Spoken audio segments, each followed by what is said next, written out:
Federal safety investigators are now waiting to interview the engineer who was at the controls of that Amtrak train to try to find out why the train was going more than 100 miles an hour before it crashed in Philadelphia. Pennsylvania Congressman Bill Shuster is the chairman of the Transportation and Infrastructure Committee, which is central to this entire discussion now, and he was just briefed by the NTSB. Congressman, welcome. Good to have you here. We're sorry for the loss of what happened in your state. 7 individuals lost their lives on Tuesday, on the other evening, in this horrible crash on Tuesday evening. What did you just learn from the NTSB in that briefing, sir?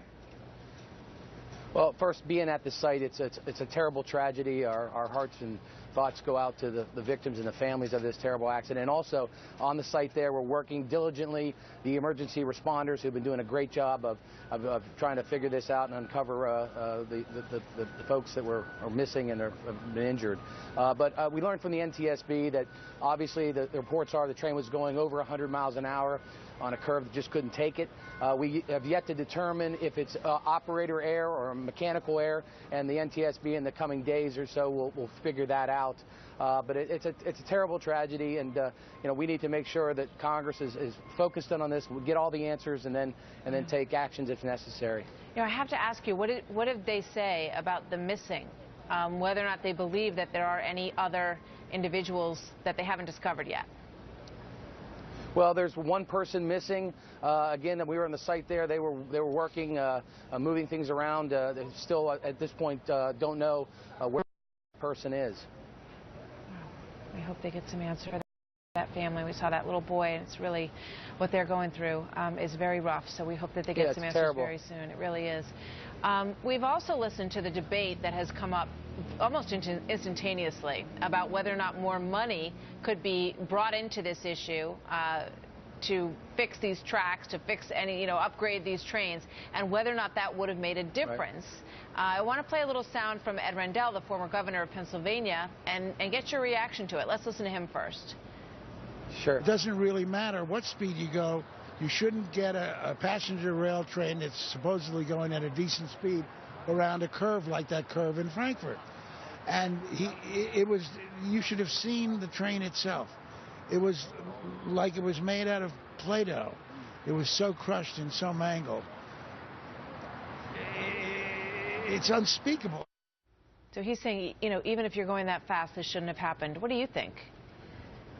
Well, first of all, that locomotive is one of the new locomotives that Amtrak has just purchased, so it's state-of-the-art. And there are speeds, if you're in a car, if you're in a plane, if you're in a train, you just can't go faster than the curve will allow you or the grade will allow you. So again, if the train was going too fast for the curve, everybody knew that.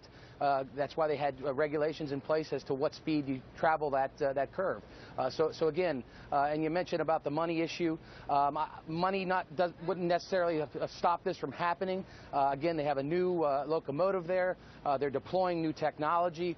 So we have to take a look at this and see, again, is it operator error? Is it mechanical failure? And then we can make some decisions about money. But I think everybody needs to stop for a second, not have knee-jerk reactions, and figure out the facts first. Yeah, that sounds like a wise approach. When we talk about this transportation bill and infrastructure spending and the suggestions that we need to spend more on infrastructure, we get lots of people tweeting us saying, what about the $800 billion in stimulus that was largely supposed to go to these shovel-ready projects around the nation, that we've already set aside billions of dollars to do these kind of projects, and people say, why didn't it happen? Where's that money? Right.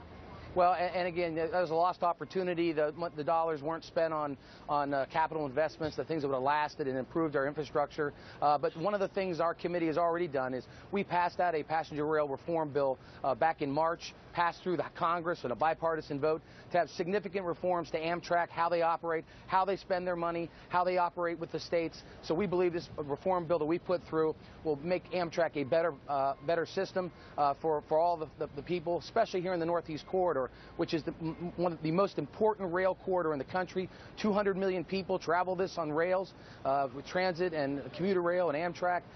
It's an important corridor for the country because of 18% of the population live here, 20% of the GDP is produced here, and it's on about 2% of our land mass. So this mode of transportation is extremely important to the region, and we've got to make sure we do what's necessary to make sure it's operating properly. So that means more money?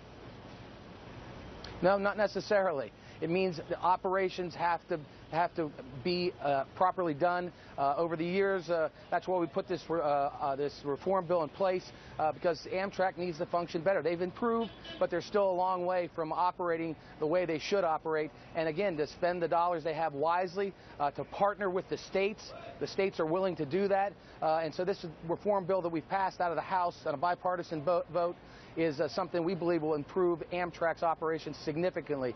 It's not always dollars. Certainly, at times it is dollars, but we've got to have operations that function at a high level. Good to hear from you, Congressman Shuster, head of the chairman of the Committee on Transportation in Congress and at the center of this debate right now. Sir, thank you for being here. Thank you, Martha.